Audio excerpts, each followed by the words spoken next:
Genesis chapter 19. The two angels came to Sodom at evening. Lot sat in the gate of Sodom. Lot saw them and rose up to meet them. He bowed himself with his face to the earth, and he said, "See now, my lords, please come into your servant's house. Stay all night, wash your feet, and you can rise up early and go on your way." They said, "No, but we will stay in the street all night." He urged them greatly, and they came in with him and entered into his house. He made them a feast and baked unleavened bread, and they ate. But before they lay down, the men of the city, the men of Sodom, surrounded the house, both young and old, all the people from every quarter. They called to Lot and said to him, "Where are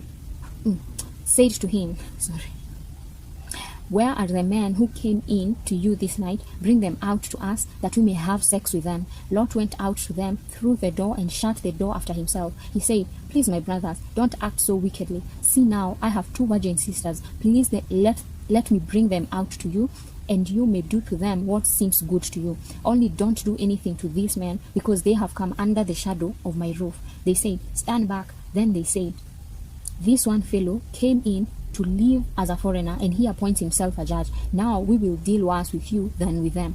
They pressed hard on the man Lot and came near to break the door. But the men reached out their hand and brought Lot into the house to them and shut the door. They struck the men who were at the door of the house with blindness, both small and great, so that they wearied themselves to find the door.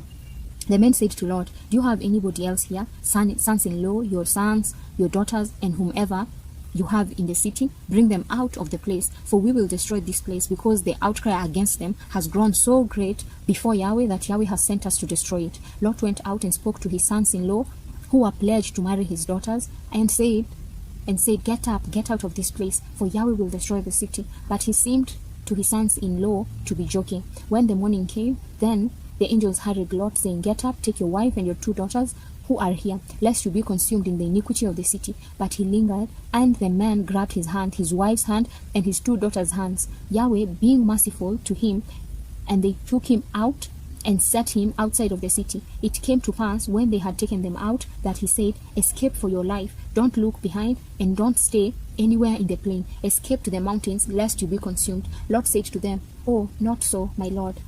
See now, your servant has found favor in your sight, and you have magnified your loving kindness, which you have shown to me in saving my life. I can't escape to the mountain, lest evil overtake me, and I die. Am I reading like that?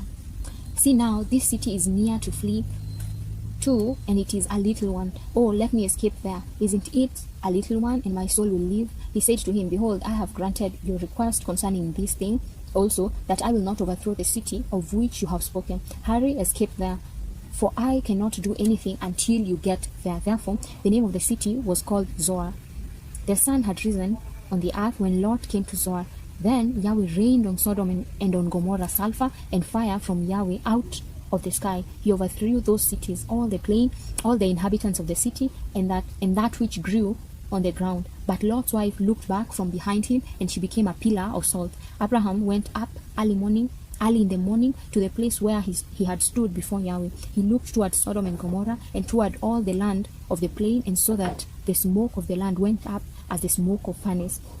When God destroyed the cities of the plain, God remembered Abraham and sent Lot out of the middle of the overthrow when he overthrew the cities in which Lot lived. Lot went up out of Zoar and lived in the mountain, and his two daughters with him, for he was afraid to live in Zoar.